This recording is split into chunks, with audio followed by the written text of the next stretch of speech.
Hi, I'm RyzorGick for Review or Die, and here's my review of Gods of Egypt. To start off, I have to say that I know Gods of Egypt will not be making its way to anyone's list of favourite films. That being said, I really liked it. The plot is set in ancient Egypt, where the gods and humans live together, with Osiris ruling the lands around the Nile, and his brother Set ruling in the desert, and the rest of the gods sort of just do their own thing.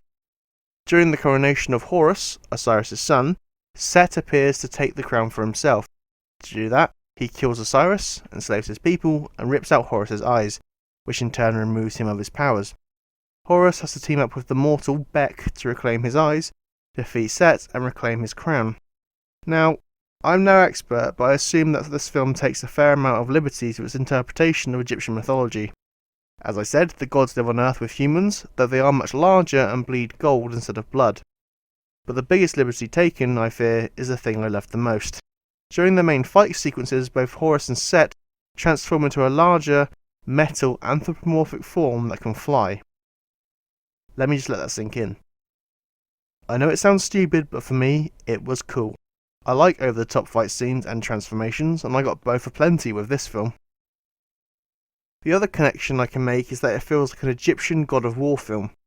Over-the-top fight scenes with larger-than-life characters, searching for magical artifacts, and proving your worth to meet your goals. It's all there. There were times when I got the feeling that Gerard Butler was tempted to ham it up, but he does restrain himself for the most part. Also, it has to be said that although Anthony Hopkins' portrayal of Odin in Thor was brilliant, the omnipresent award for Best Allfather has to now go to Geoffrey Rush, whose depiction of Ra here might just be the overall high point of the film. It has come to my attention that all the films I've reviewed so far have received mainly praise from me, leading me to question whether I'm actually just too easy to please. Well, let me assure you, that is not the case, and will be proven when the new Ghostbusters film is released, if not before. Yeah.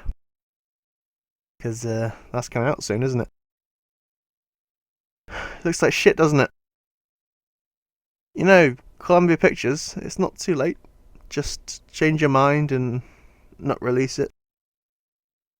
I mean, I'm happy to pretend I never saw the trailers. Please!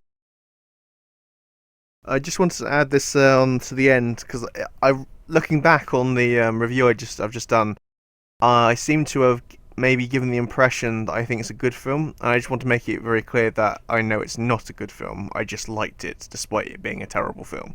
It is pretty much a turkey. That's probably the best way of putting it. Gerard Butler, though, I said he didn't ham it up, but he does, to his normal degrees, like he did in 300.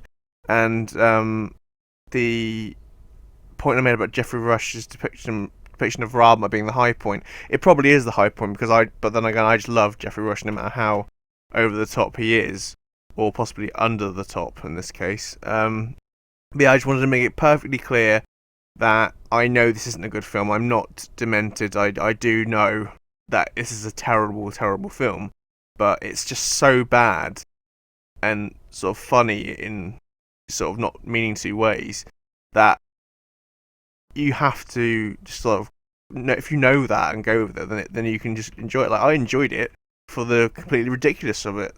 But I know it's a bad film. But that being said, it's still not going to be as bad as Ghostbusters.